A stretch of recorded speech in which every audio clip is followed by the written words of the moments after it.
¿Qué tal? Buenos días. Epa.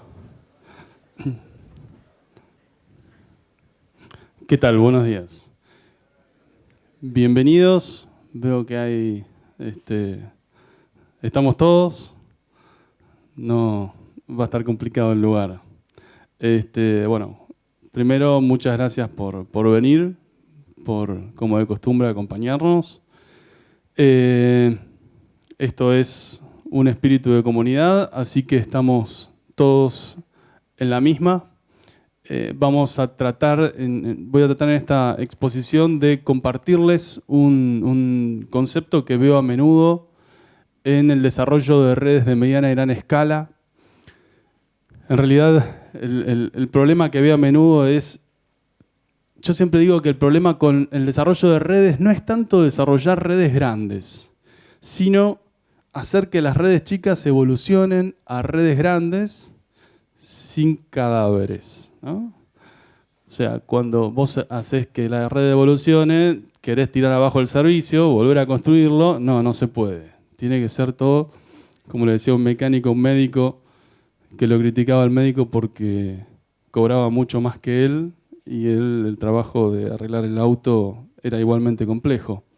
Y el médico le decía, bueno, lo que pasa es que probá a arreglar el auto con el motor encendido, ¿no? Entonces, lo mismo con las redes. Tenemos que desarrollar la evolución con la red funcionando.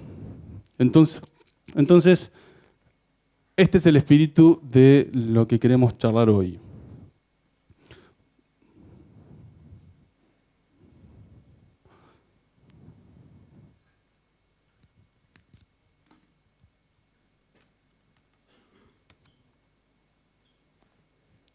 Entonces, el concepto es desarrollar arquitecturas de red que puedan crecer ilimitadamente, que podamos plantear en un principio sin excesivos problemas o traumas y que al mismo tiempo nos dé seguridad y eficiencia, ¿sí? No gastar la plata incorrectamente, sino gastarla con eficiencia. Entonces, para los que no nos conocen, desde Optimix nosotros lo que hacemos es guiar redes, mayormente a través de los entrenamientos, ¿sí? Viajamos a distintos lugares del mundo entrenando a los dueños de las redes para que las puedan desarrollar de forma autónoma. Entonces, objetivos de esta exposición, presentar el concepto de ruteo y las formas de implementarlo, resaltando la practicidad de implementar ruteo dinámico SPF. Proponer una visión resumida de las particularidades que desde Optimix vemos más representativas del SPF y plantear mejores prácticas en el armado físico de los planteos WISP de gran escala.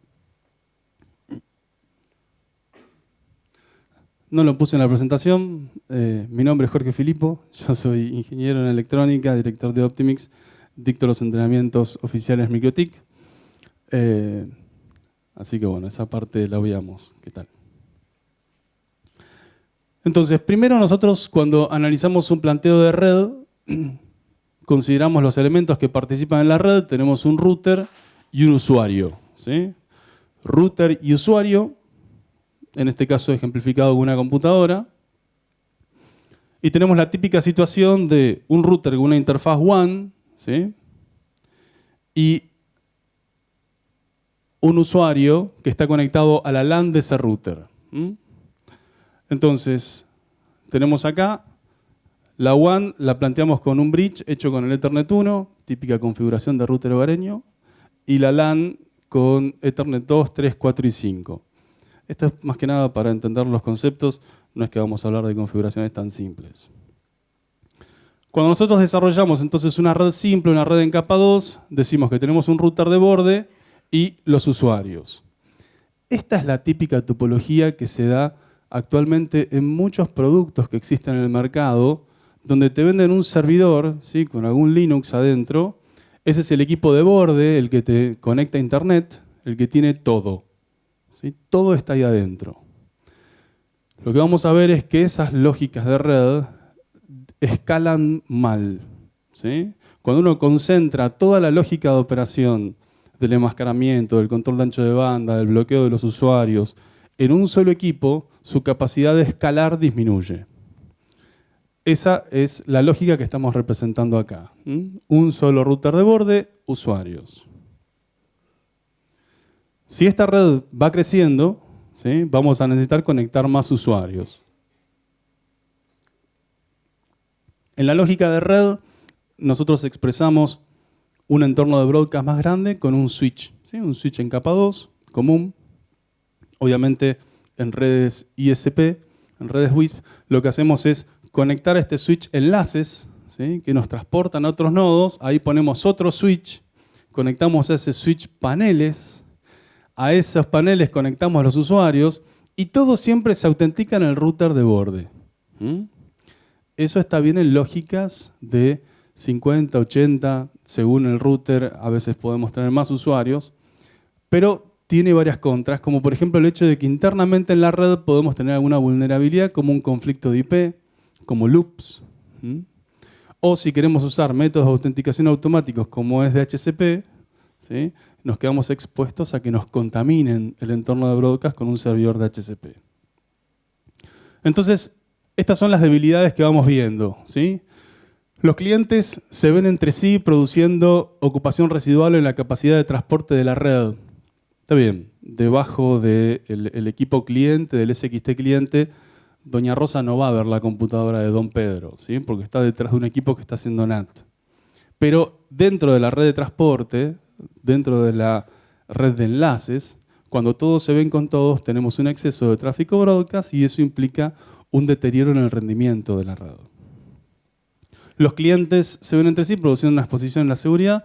Los clientes pueden contaminarnos con DHCP, producirnos conflictos de IP y tormentas CRP con loops. De nuevo, si nosotros instalamos un equipo cliente en la casa de Doña Rosa, ese equipo va a estar haciendo Masquerade. El problema se nos plantea cuando en algún nodo o en algún enlace bajamos con un cable directamente a algún, por ejemplo, el dueño de la torre de la FM donde estamos dando servicio, ¿sí? Entonces nos meten DHCP, nos meten conflictos de IP. Son todas vulnerabilidades que en redes de mediana o gran escala son un trauma. Entonces, lo que típicamente se plantea con estas soluciones de estos servidores que les comentaba, que son soluciones muy logradas, ¿sí?, hay gente que le ha puesto mucho trabajo y son muy útiles, es, si yo quiero crecer, tengo que poner otro servidor y hacer otra red, ¿sí? Y ahí ya empezamos a sufrir limitaciones. Por ejemplo, si en este escenario donde tengo dos redes, yo tengo dos servicios de internet, uno para cada una de las redes, si uno de los servicios se cae, no puedo usar ese servicio de internet en la otra red, ¿sí? O sea, típicamente yo necesito un solo router de borde y todos mis servicios de internet conectados a ese único router de borde, y que si uno de esos servicios se cae, los demás servicios sigan respaldando la operación.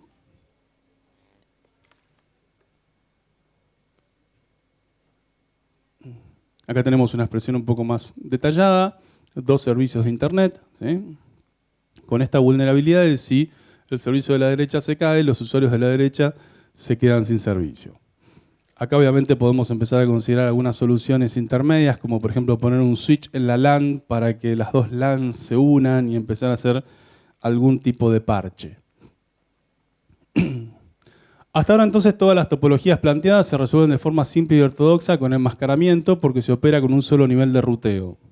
Yo tengo un solo router de borde en cada red que está haciendo máscara y hacia afuera, ¿sí?, y están aisladas una red de la otra. El cambio mental se produce cuando requerimos dos o más niveles de ruteo y comienza a hacer falta una visión de ruteo bidireccional que se puede desarrollar de muchas formas. ¿Qué quiere decir dos niveles de ruteo? Fíjense acá. Yo tengo un router de borde, que ahora ya es un equipo un poquito más potente. Tengo conectados muchos routers, ¿sí?, routers que vamos a llamar routers de servicio, y cada uno de esos routers gobierna una red distinta. Pero fíjense que la red de transporte, la red que conecta al router de borde con los routers de servicio, está en el rango 10X. Y los routers de servicio gobiernan sus redes de servicio en el rango 192-168. Esto es lo que dan a llamarse un ruteo de dos niveles. ¿Sí? Tengo un router de borde, que es el que típicamente hace el enmascaramiento, y tengo muchos routers de servicio que le dan servicio a cada nodo de la red. O sea que en vez de que los usuarios de cada LAN tengan como gateway la IP del router de borde, ahora los usuarios de cada LAN tienen como gateway el router de servicio de cada nodo. Esta es una arquitectura escalable. Hacia acá tenemos que dirigirnos siempre. En algún caso podemos bridgear algo y que algún usuario de este segmento, de esta zona, tenga como gateway el router de borde. Pero la idea es que los usuarios de este nodo, ¿sí?, tengan comunicación, lo que decimos en capa 3, con las otras redes. No en capa 2, no broadcast. Algo interesante también de esta configuración es que cuando estos routers de servicio operan en esta arquitectura, típicamente lo que uno hace es definir el control de ancho de banda, las colas de velocidad, en los routers de servicio, ¿sí?, en los equipos de segundo nivel, no en el router de borde. Y acá es donde el nivel de escalabilidad crece exponencialmente. Yo puedo tener routers de servicio con equipos SR gobernando 800 usuarios por nodo, que ese tráfico cuando llegue al router de borde ya va a estar controlado, ya va a estar restringido. Va a ser tráfico comercial puro. No va a ser tráfico que está viajando dentro de mi red de transporte y hasta que no llegue al router de borde no le voy a restringir la velocidad. No va a ser tráfico que me esté saturando mis enlaces o saturando mis paneles, porque yo lo voy a restringir en cada nodo, en cada router de servicio. Esto es una configuración escalable.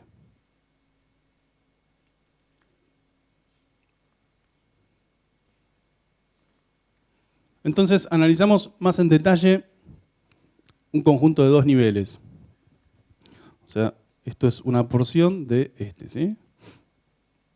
Tengo el router de borde conectado a internet, una WAN y una LAN conectada a un router de servicio. En el router de servicio vemos que el Ethernet 1 está conectado al router de borde. El hecho de que el Ethernet 1 esté conectado al router de borde quiere decir que si yo pongo un enlace en lugar de ese cable que ilustro acá, ¿sí?, ese router de servicio puede estar remotamente en un nodo remoto. Obviamente, si tengo un equipo de esas características, voy a poder tener 50 usuarios, pero si en ese router de servicio pongo un CCR, voy a poder tener 500. ¿Sí? En esta configuración que estamos planteando, el router de servicio abajo a la derecha tiene como default gateway el router de borde. Las computadoras tienen como default gateway el router de servicio. Y así desarrollamos una arquitectura ISP ruteada en dos niveles. El problema es que la visión tradicional de un router, cuando no tenemos una visión de alto nivel, plantea que el router enmascara. Típicamente definimos routers haciendo enmascaramiento. Por eso, de hecho, normalmente caemos en estas arquitecturas, ¿no? O sea, un router que enmascara y usuarios, punto. Acá, en estos routers de servicio, los que tenemos abajo, no estamos enmascarando y eso plantea una dificultad lógica. Cuando el router de servicio no está enmascarando, el rango de IPs de los usuarios, que son las computadoras, cuando llegan al router de borde, es un rango de IPs desconocido. El router de borde no conoce el rango de IPs que tienen las computadoras y por ende, en esta topología, típicamente no vamos a poder operar. La única forma de operar es que el router de borde conozca las otras redes que dominan los demás routers de servicio. Y ahí es donde entra el concepto de rutas, sean estáticas o sea mediante un protocolo de ruteo dinámico como es el OSPF o el BGP. Este es el punto en el cual todos hacemos clac, ¿sí? Acá cuando empezamos a analizar múltiples segmentos en dos niveles de ruteo que de forma natural no funcionan si yo no enmascaro los routers de servicio, es cuando nos desbloqueamos nuestro cerebro y podemos visualizar arquitecturas de gran escala que no requieran un monstruo de router de borde y que no concentren todas las tareas en un equipo. Cuando nosotros empezamos a poder visualizar esta lógica de muchos routers de servicio, por ejemplo, podemos empezar a considerar el concepto de anillos, ¿sí? Si yo conecto este router de servicio con este router de servicio, ya tengo un camino alternativo en caso de que estos vínculos troncales se caigan. ¿Por qué? Porque ya puedo pensar en capa 3, ya puedo pensar ruteando, ya no opero todo en un solo entorno de broadcast.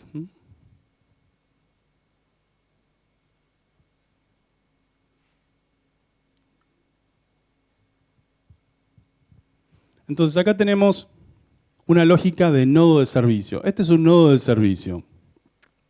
Tengo un router de servicio, o bueno, en este caso lo estoy expresando como router de borde, conectado a internet, ¿sí? Y los equipos clientes conectados a una sectorial. Esta es una red de un solo nivel. Entonces la podemos ver como una red rudimentaria de gran escala, ¿sí? Que tiene un solo nivel, o como una celda de una red de gran escala. O como la red rudimentaria o como una celda de gran escala. Esto que vemos acá sería esto que tenemos acá. ¿Sí? Un nodo. Si nosotros lo planteamos con el router enmascarando, entonces es un router de borde. Si nosotros lo planteamos con ruteo bidireccional, este es un router de servicio que se conecta al router de borde. Y ahí es cuando tenemos una visión escalable. Cuando este equipo es un equipo intermedio que se conecta al router de borde. Acá tenemos la lógica en detalle. Tenemos un router de servicio que está dando servicio en una zona, en un nodo. Los clientes se conectan a la sectorial. Este router de servicio es el gateway de los usuarios. Y el router de servicio se conecta al router de borde a través, por ejemplo, de un enlace. O de muchos enlaces, ¿sí? Porque tenemos muchos nodos. Entonces, como decía recién, lo interesante de esto es que este router ya no tiene que hacer control de ancho de banda, porque el control de ancho de banda se hace acá, en cada nodo de servicio. Este router recibe tráfico puro y eso nos permite que pueda lidiar con mucho más ancho de banda, porque ahora desarrolla una sola tarea, que es concentrar tráfico. No, además, bloquear usuarios, además mostrar una página que dice no hemos registrado su pago, no, además, controlar el ancho de banda. Eso lo hace el router de servicio.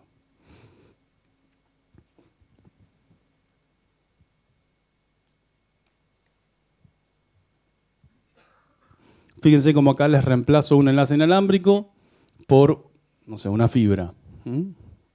Abajo a la izquierda. Juro que le cambié la pila recién, me vieron, ellos son testigos, pero no. El láser no va. ¿Ven? O sea que esta lógica de nodo de servicio me sirve si la conexión es por fibra o por cable o por un enlace inalámbrico. Eso también es interesante porque permite independizar tu cerebro de lo que vas haciendo en cada caso, ¿sí? Cada configuración va a estar independiente de si el enlace es inalámbrico o es por fibra. Tu lógica de red es la misma. Acá tenemos de nuevo un nodo de servicio. ¿Sí? Esto es un zoom de lo que tenemos acá abajo.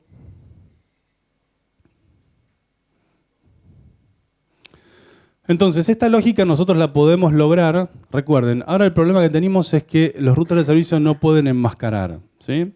¿Por qué no queremos enmascarar? Fundamentalmente porque el enmascaramiento produce primero una alteración en el tráfico. Hay tipos de tráfico, en especial cuando tienen componentes UDP, que funcionan mal cuando hay enmascaramiento o pueden tener comportamientos anómalos. Entonces, siempre la recomendación es que los routers de servicio estén haciendo ruteo bidireccional. Pero como recién explicaba rápidamente, si el segmento de IPs de la LAN de este router de servicio es distinto que el segmento de IPs del router de borde, esta configuración de forma natural no funciona. Necesitamos explicarle al router de borde qué redes domina el router de servicio y recién ahí vamos a tener comunicación fluida y coherente. Ese explicarle al router de borde qué redes domina cada router de servicio es rutear, es difundir prefijos, es utilizar o rutas estáticas o un protocolo de ruteo dinámico, como es OSPF. Entonces, acá tenemos una primera visión, de nuevo, del Zoom. Y fíjense lo que tenemos. Ahora tenemos algo nuevo en el router de borde. Esto. Una ruta. Donde le decimos al router de borde, cuando quieras comunicarte con la red 192.168.6, que es la que gobierna este router de servicio, se lo tenés que tirar a la 10.602, que es la IP de este router de servicio. Esa es la forma en la cual el router de borde puede devolverle el tráfico al router de servicio cuando un usuario quiere acceder a Internet. Este tipo de rutas, ¿sí?, que nosotros las podemos crear estáticamente a mano, son las que crea un protocolo de ruteo dinámico como es el OSPF o es el BGP. La ventaja de usar un protocolo de ruteo dinámico es que me simplifico en la creación de todas esas rutas cuando tengo muchos routers de servicio o cuando cada router de servicio gobierna muchas redes. Acá tengo entonces el zoom del router de servicio. Esto dentro de todo es una configuración normal. Tengo el default gateway, la ruta 0000/0. Y en el router de borde tengo esa ruta de retorno, la ruta 0. Entonces, la operación de un protocolo de ruteo dinámico produce la generación automática de las rutas que proveen el mejor camino a un destino. OSPF típicamente se usa para redes internas, en que equipos propios se conectan con otros equipos propios, se le llama IGP, ¿sí?, un Interior Gateway Protocol, esa es la expresión genérica.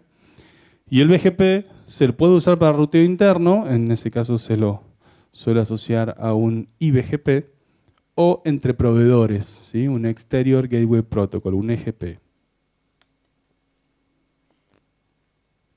Es importante aclarar que el BGP se puede usar de ambos lados, ¿sí? OSPF no. Cuando un carrier se conecta con otro carrier, el intercambio de rutas o de prefijos se hace por BGP, indefectiblemente. Entonces ahora sí, vemos el nacimiento de muchas más redes. Ahora planteo abajo a la derecha que estamos en el nodo 82, ¿sí? Suponemos que esta red ya puede tener 82 nodos. Cada uno de esos nodos va a estar gobernado por un router de servicio. Todos los routers de servicio van a reportarse en el router de borde, ¿sí?, arriba a la izquierda.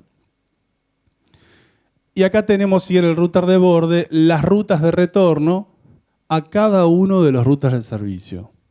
Esas son las rutas que podemos permitir que aparezcan mediante la implementación de un protocolo de ruteo dinámico o las podemos crear estáticamente. Obviamente el protocolo de ruteo dinámico es la forma, ¿sí? Si no es un fastidio estar configurando todas esas rutas. Acá vemos cómo el router de servicio tiene dos zonas, ¿sí?, lo que es la WAN y lo que es la LAN, que le da servicio a los usuarios. Y esta es la forma en la que logramos que todas las zonas de nuestra red se vean con todas. ¿Cuál es otra ventaja fundamental de dejar de usar enmascaramientos? De que los routers de servicio no enmascaren y de que tengamos una operación bidireccional. Uno de los elementos fundamentales en nuestro desarrollo como consultores, el monitoreo, ¿sí? Yo tengo que monitorear. ¿Es monitorear o no monitorear? Esa es la cuestión, ¿sí? Entonces, necesito poder acceder a todos mis paneles, a todos mis enlaces, constantemente tener un seguimiento de las latencias, constantemente poder entrar a cualquier equipo. Los sistemas de gestión que actualmente hablan con los distintos dispositivos ya están agregando inteligencia para conectarse al equipo cliente y poder ver cuánto ancho de banda está consumiendo doña Rosa, ¿sí?, si en el momento en el que llama por teléfono está consumiendo o no. Pero con la ventaja de que en esta arquitectura el control de ancho de banda ya no se hace más en un solo equipo de borde. Ya no concentro más toda la tarea de control y redirecciona Internet en un solo equipo. El control de ancho de banda lo dejo en los routers de servicio. La concentración de tráfico la defino en el router de borde. Entonces, tenemos una lógica de gran escala con muchos routers de servicio distribuidos, un router de borde que es el que nos conecta a Internet. Cada router de servicio tiene su conjunto de paneles brindando servicio y cada uno de esos routers de servicio va a ser el control ancho de banda y va a impedir que el tráfico de un usuario, el tráfico broadcast de un usuario de uno de los nodos, se vea en capa 2 en otro de los nodos. Eso produce eficiencia en el tráfico para que el tráfico que no necesitamos que se vea de un lado y del otro no pase por la red y no nos consuma tiempo de aire en las sectoriales, tiempo de aire en los inalámbricos. Todo ese tráfico pequeño broadcast a los wireless nos deteriora mucho, ¿sí? En escenarios cableados o con fibra posiblemente sea casi irrelevante porque no es ancho de banda. Pero en las redes inalámbricas entretiene a los equipos inalámbricos ocupándolos cuando podrían estar moviendo tráfico útil, ¿sí? Entonces acá tenemos el router de servicio con las sectoriales. Esto muchas veces se implementa mediante equipos que están en altura. Los equipos en altura tienen la ventaja de que en vez de tener un solo equipo en la base que baje que suba con 8 cables, ¿sí? Poner el router en altura permite que haya menos cables largos en un nodo. Cuantos más cables largos tengas en un nodo, mayor va a ser tu capacidad de absorber el pulso electromagnético de los rayos. Entonces conviene dejar todos los equipos en la misma zona para que los cables de cobre sean cortos, ¿sí? Este es un gabinete ejemplo con inyectores pasivos. A la derecha ven tenemos una bornera. Esto lo traje como ejemplo para que vean. Los inyectores pasivos son muy prácticos para ponerlos en altura. Podemos subir con un solo cable de continua. De esa forma arriba alimentamos todos los equipos y evitamos subir con 10 cables PoE porque en ese nodo tenemos 10 paneles.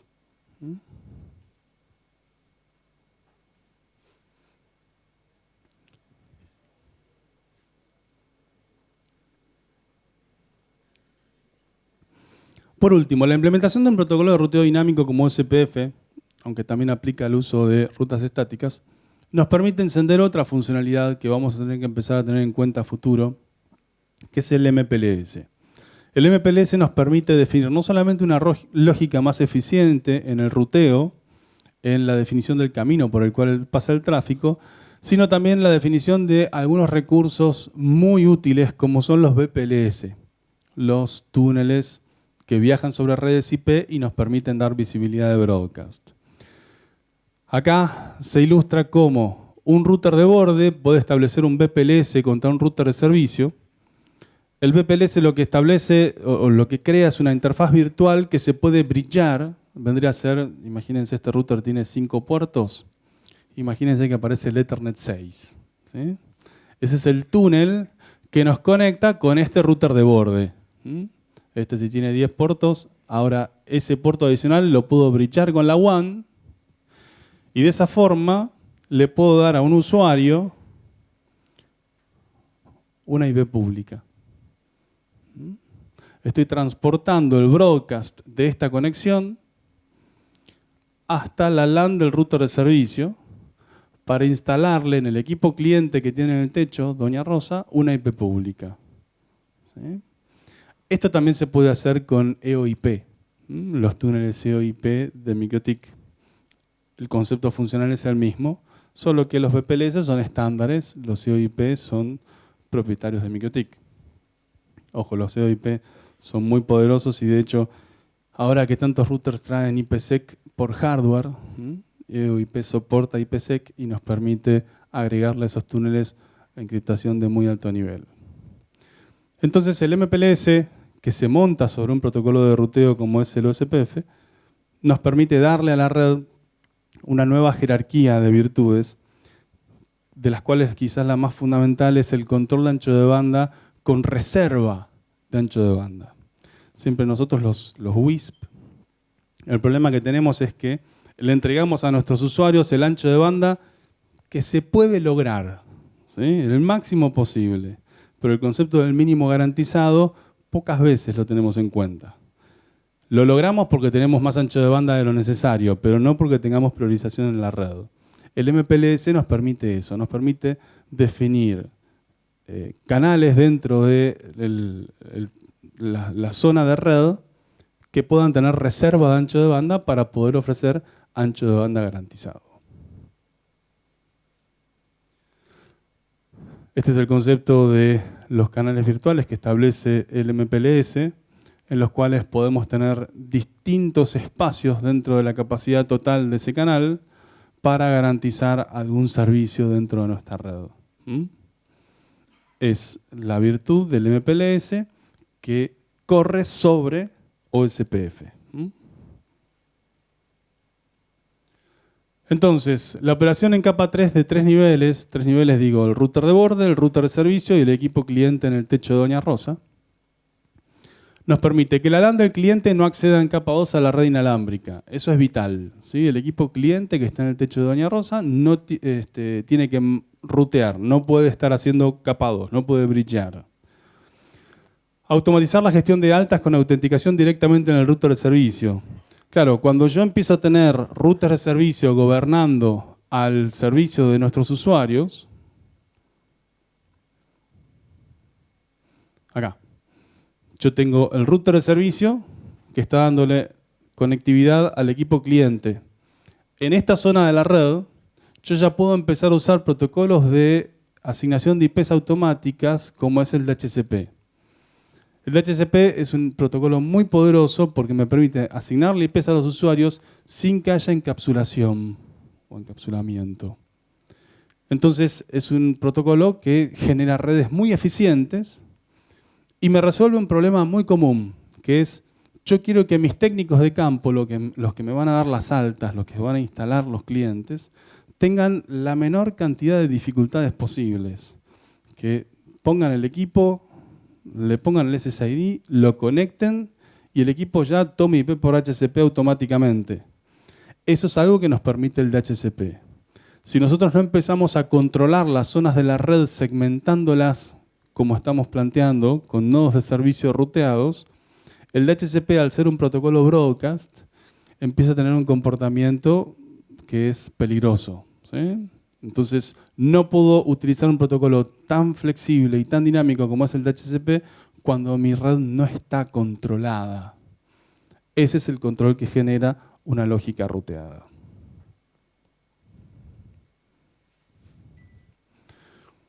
Entonces, independizamos el transporte del medio físico con el que se realizan los vínculos. ¿Se acuerdan la filmina cuando les mostraba que un enlace inalámbrico se transformaba en fibra? ¿Sí? Entonces, la lógica es la misma independientemente de cuál es la tecnología del enlace. Y lo más valioso de todo, si yo voy a poner un router caro en un nodo de servicio, quiero usarlo a ese router. Si ese router tiene mucho procesador y yo ahí lo único que hago es mover tráfico de una zona de servicio, estoy desperdiciando mi dinero, ¿sí? Yo tengo que poder maximizar el aprovechamiento de ese router de servicio. Entonces, cuando yo le doy más tareas, como es el control de ancho de banda, y hago que mi tráfico llegue más puro, ¿sí? Y ya controlado a mi router de borde, estoy logrando eso. Máxima eficiencia, balancear las necesidades de la red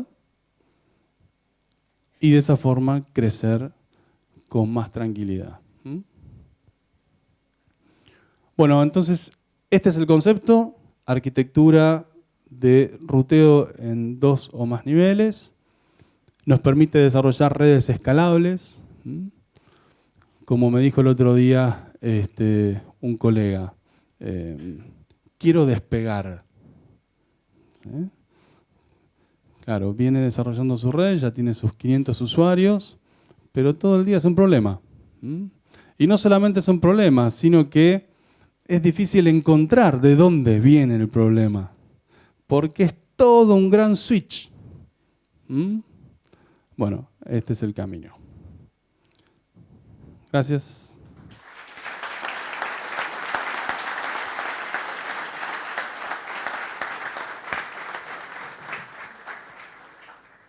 Gracias. ¿Hay preguntas? Sí. En el caso de que, buenas tardes, mi nombre es Luciano Sartore. En el caso de que en los varios routers de servicios con sus múltiples nodos tengas un sector de la red en el que tengas muchos más clientes en comparación con el resto de los routers de servicios, ¿no convendría hacer, aunque sea una simple queue o una administración de ancho de banda desde el router de borde hacia los distintos routers de servicios? De esta manera no saturaría la red si tenés un router de servicio que tiene muchos clientes o que está traficando demasiado ancho de banda y te sature la red, te quite, digamos, te quite espacio o capacidad en los otros routers de servicio. Cuando la red empieza a sufrir saturaciones, las posibilidades de parche son infinitas. Una es esa. Eso que vos estás planteando es interesante, poner una cola en el router de borde. Ahora, no está.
ECMP, Ernesto Carlos María Pablo.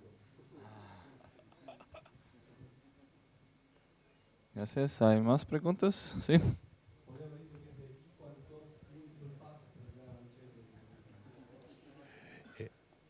Hola, sí. Cuando hablabas del balanceo que estabas planteando, supongamos que cae el tráfico en cierto sector y en otro sector se eleva. ¿Cómo puedo desviar ese tráfico? O sea, mi proveedor, yo tengo 200 megas y quiero usar lo que no me están usando uno para dárselo al que lo está pidiendo en ese momento. Dinámicamente, a cualquier hora del día.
hacer. Yo tengo internet que estoy pagando, a mí me cobran 200 o 300 megas. Quiero dárselo a mis clientes en ese momento. Tengo un cliente de 20 megas domiciliario y en ese momento yo tengo libre 50 en el caño, se lo quiero tirar a él, dinámicamente.